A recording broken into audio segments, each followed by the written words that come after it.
بسم الله الرحمن الرحيم الحمد لله رب العالمين والصلاة والسلام على سيد المرسلين وعلى آله وصحبه أجمعين أما بعد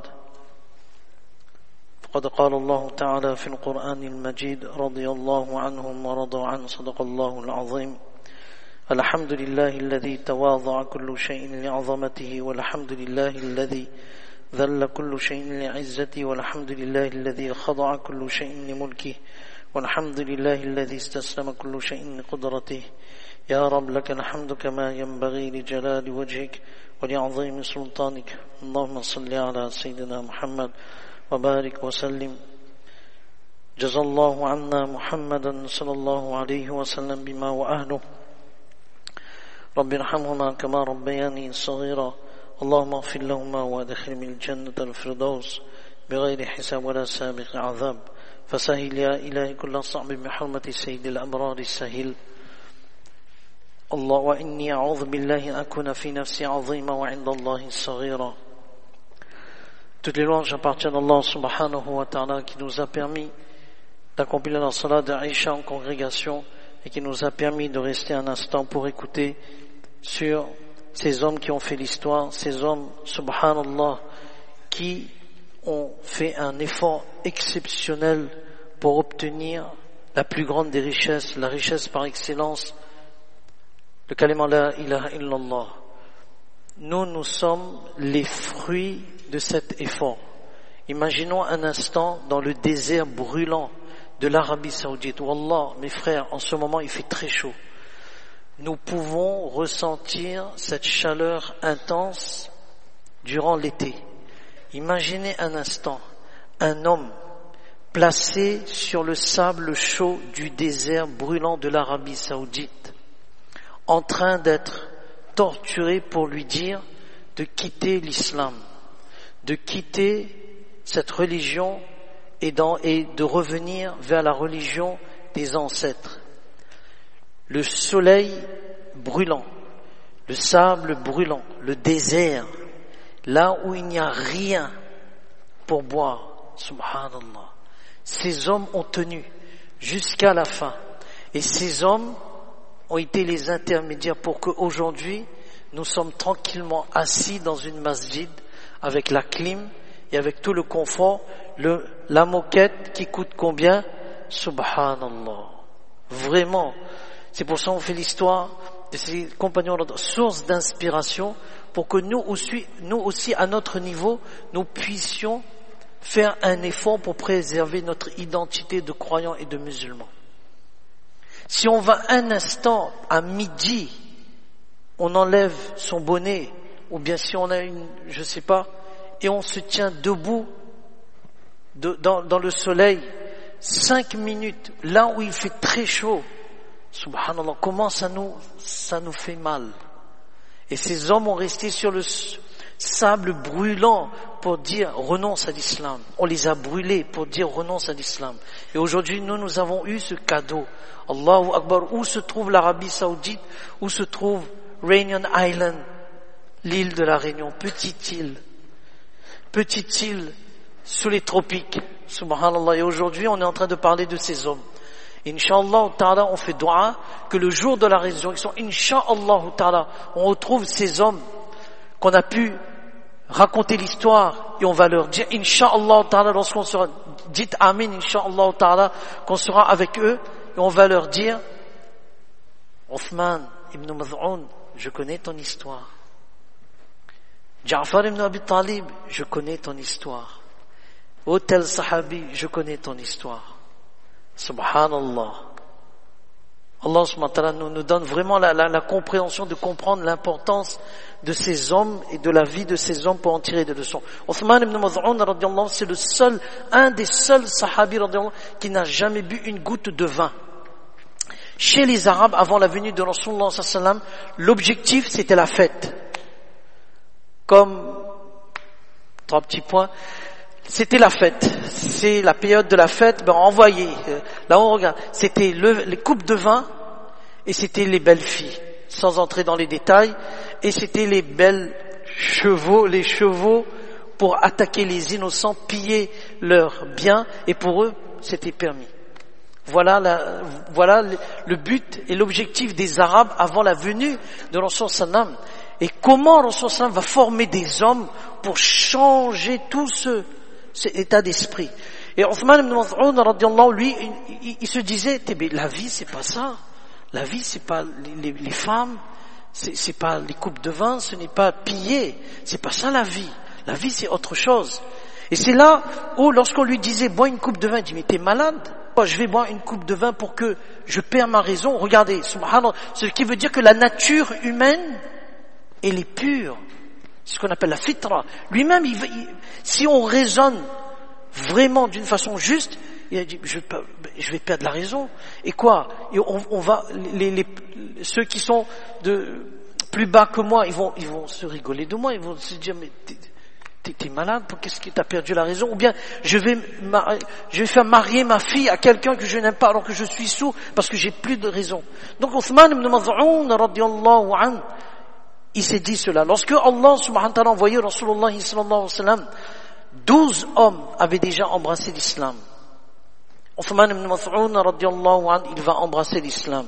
Et c'est là où, une fois, Uthman ibn Mas'ud, il connaissait Rasulullah sallallahu alayhi wa sallam. Mais une fois, il est passé devant Rasulullah sallallahu alayhi wa sallam, il n'a pas remarqué que Rasulullah sallallahu alayhi wa sallam était assis. Rasulullah sallallahu alayhi wa sallam l'appelle, Uthman, viens qu'on discute. Alors Uthman radiyallahu anhu, c'est pas Uthman ibn Affan, radiyallahu, c'est pas le gendre de Rasulullah sallallahu alayhi wa sallam, c'est Uthman ibn Mas'ud radiyallahu anhu. Rasulullah sallallahu alayhi wa sallam dit viens t'asseoir. Et là lorsqu'il s'assoit, au moment où il s'assoit, il voit que Rasulullah sallallahu alayhi wa sallam lève son regard vers le ciel. Et Rasulullah sallallahu alayhi wa sallam est en train de fixer quelque chose. Il dit Rasulullah sallallahu alayhi wa sallam me dit de venir, de discuter, mais qu'est-ce qu'il regarde? Et lui il voit rien. Et ensuite, petit à petit, Rasul sallam baisse son regard sur le sol. Et il se détourne maintenant de Uthman radiyallahu anhu pour aller vers un endroit où maintenant il voit quelque chose. Et il bouge la tête. C'est comme s'il était en train de s'informer de quelque chose et on lui dit il bouge la tête. Et Uthman radiyallahu anhu, il regarde et dit mais Rasul sallam, mais qu'est-ce qui se passe?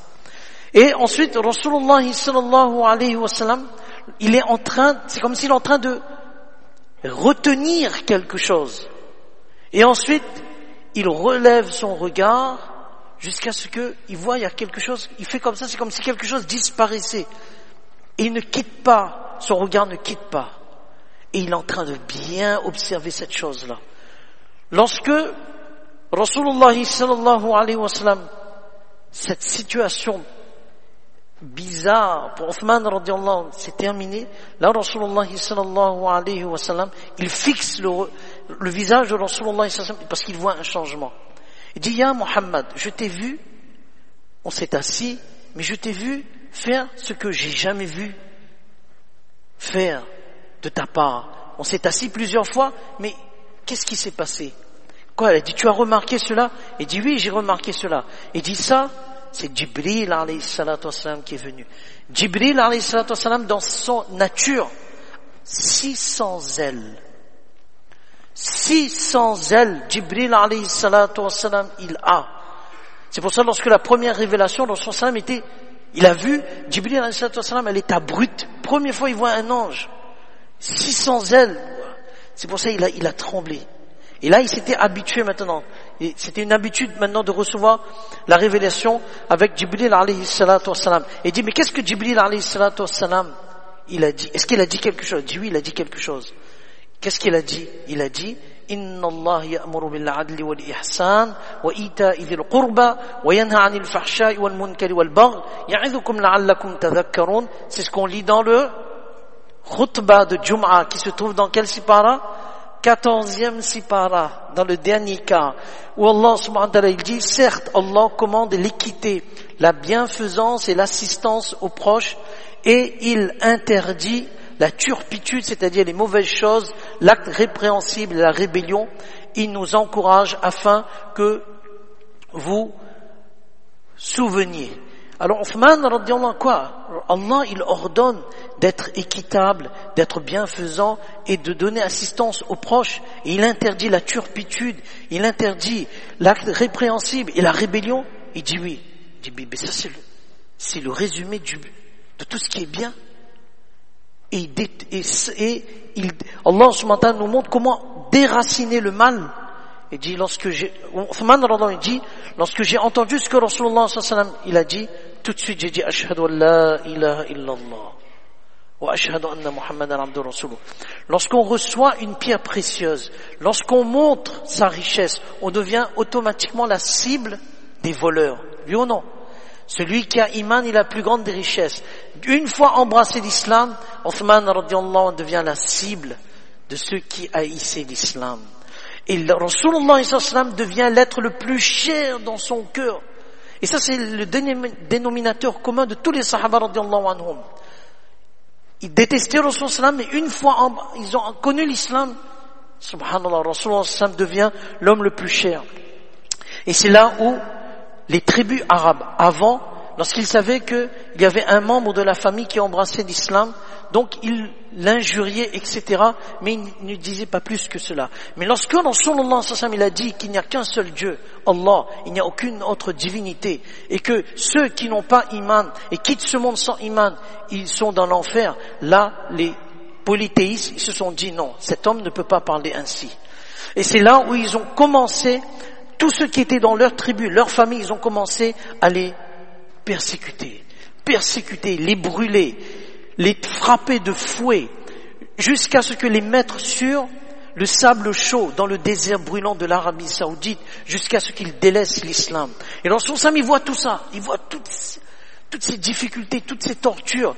Il va donner l'autorisation aux Sahaba radiyallahu anhum. On a déjà répété cela. La première émigration en Abyssinie, c'était dans la 5e année de la révélation du Coran, là où 12 hommes et 4 femmes. Othman ibn Affan, le gendre de Rasulullah sallallahu alayhi wa sallam, il fera partie de cette première émigration. Et Othman ibn Maz'un, radiyallahu anhu, lui aussi. Othman ibn Affan, le gendre de Rasulullah sallallahu alayhi wa sallam, parce que Ruqayya, radiyallahu anhu, sa femme et la fille de Rasulullah sallallahu alayhi wa sallam, donc, ils étaient aussi dans ce groupe. Et donc, ils partent en Abyssinie, ils quittent tout.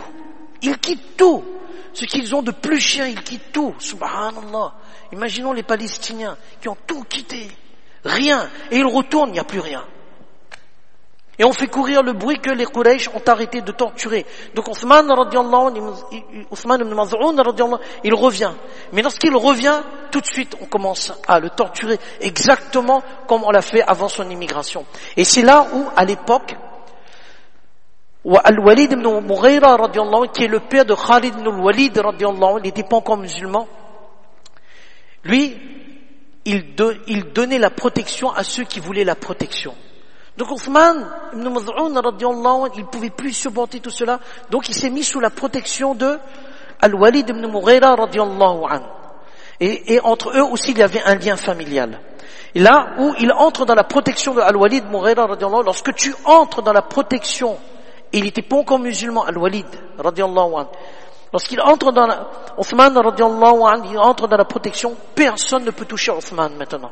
Personne, parce qu'il y a un pacte qui s'est lié entre Al-Walid et Othman ibn Maz'un, personne ne peut causer du tort.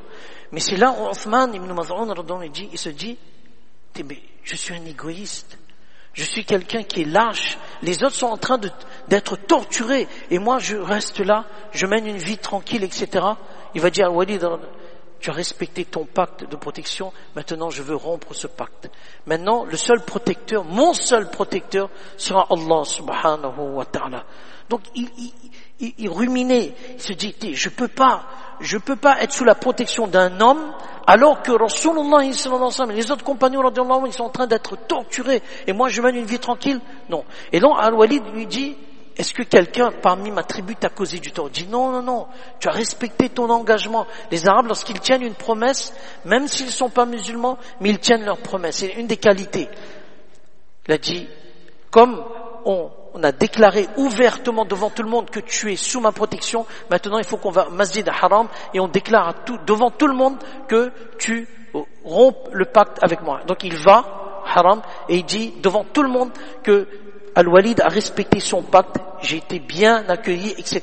Et maintenant je veux rompre le pacte, mon seul protecteur c'est Allah Ta'ala. Maintenant il quitte, alors regardez bien, subhanallah, lorsqu'il quitte l'assemblée, Il y a un poète qui n'était pas musulman à cette époque, qui s'appelait Labid. Et Labid, il est en train de prononcer des vers, la poésie devant une assemblée. Et c'est là où il dit « Ala kullu shay'in ma khala Allah batilu » N'est-ce pas que tout en dehors d'Allah est vain? C'est vrai ce qu'il a dit. Donc Othman radhiyallahu anhu dit « Tu as dit vrai ». Mais après, qu'est-ce qu'il dit? « Wa kullu na'imin la mahalata za'ilu » Tous les bienfaits sont voués à disparaître. Là, Othman radhiyallahu anhu l'arrête. Il dit non, les bienfaits du paradis seront éternels. Il n'y aura aucune finitude, rien ne va terminer dans le paradis. Et c'est là où Walid, il dit, mais comment oses-tu devant l'assemblée me déshonorer et m'humilier? Il dit à l'assemblée, est-ce que vous avez déjà entendu un homme se faire humilier comme je viens d'être humilié? Et c'est là où quelqu'un dans l'assemblée dit, ne fais pas un compte avec. Délaisse Othman radhiyallahu anhu, c'est un homme qui est stupide, na'udhu billah, et il a rejeté les idoles, il a rejeté les divinités de nos ancêtres. Et c'est là où les deux hommes commencent à se chamailler, à se battre, et l'homme lui donne une telle claque, une telle gifle, qu'il perd un œil. Il perd un œil, tellement c'était fort là, il perd un œil. Et là Walid lui dit, tu as vu, tu aurais été sous ma protection, ton œil, l'autre œil n'avait pas besoin que tu perds cet œil. Il dit non, au contraire, l'autre œil a besoin que cet œil aussi perd, que mon œil a perdu sa vue. Pourquoi? Parce que c'est dans le chemin d'Allah subhanahu wa ta'ala. Parce que c'est pour plaire à Allah subhanahu wa ta'ala. L'autre œil avait besoin de ça. Pour montrer Allah subhanahu wa ta'ala, pour montrer que Allah subhanahu wa ta'ala, c'est ce qui me compte le plus dans ma vie. Et c'est ce que j'ai besoin de plus, c'est lui le seul protecteur. Et s'il a fait que j'ai perdu cet œil-là, mais incha'Allah ta'ala, je serai récompensé le jour de la résurrection. Et c'est là où lorsque Othman radhiyallahu anhu, il revient là où il habitait, c'est là que les Quraysh commencent à augmenter leurs tortures et les tortures jusqu'à ce qu'ils participent à la bataille de Badr en l'an 2 de l'Hégire. En l'an 2 de l'Hégire, mais il désire être martyr, mais il ne connaîtra pas le martyr. Et les musulmans seront vainqueurs. Et peu à peu, Othman ibn Maz'un radhiyallahu anhu, il tombe malade. Et lorsqu'il tombe malade, c'est cette maladie qui sera la cause apparente de son décès. Et lorsque Rasulullah sallallahu alayhi wa sallam, il apprend la nouvelle du décès d'Othman ibn Maz'un radhiyallahu anhu, Rasulullah sallallahu alayhi wa sallam est triste. Et parce que il a vu, Rasulullah sallallahu alayhi wa sallam a vu comment Othman ibn Maz'un radhiyallahu anhu, il a souffert pour protéger ce iman.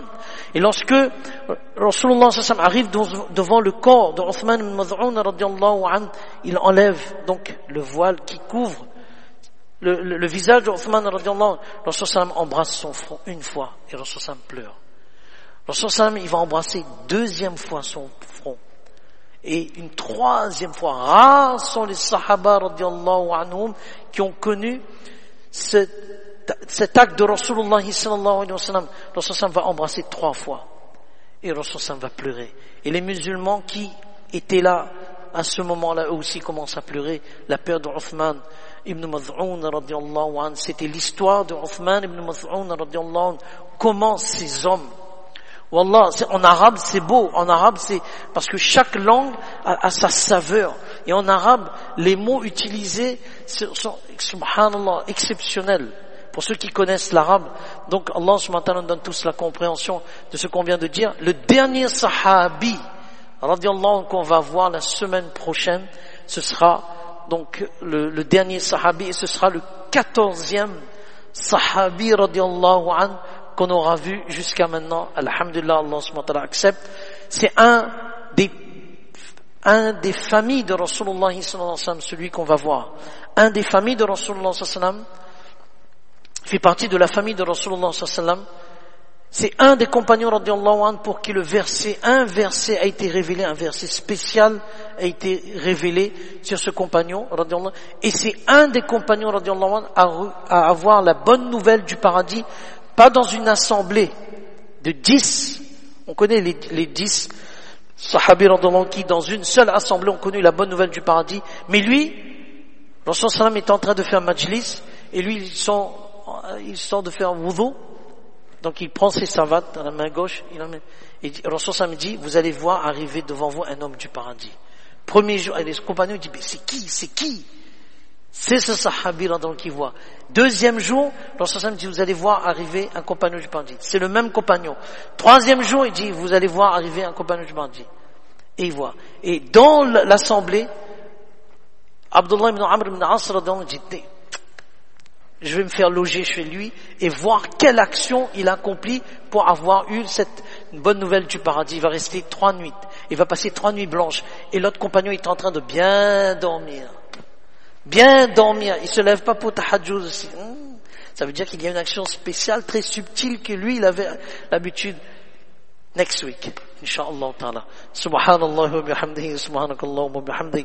Nashhadu an la ilaha illa anta nastaghfiruka wa natubu ilayk. Subhana rabbika rabbil izzati amma yasifun, salamun alal mursalin. Quand on fait une sadaqa jariya, faisons aussi l'intention pour les compagnons radiyallahu anhum. On aura tout le mérite, inshallah ta'ala. فجزاكم الله خيرا, أحسن الجزاء.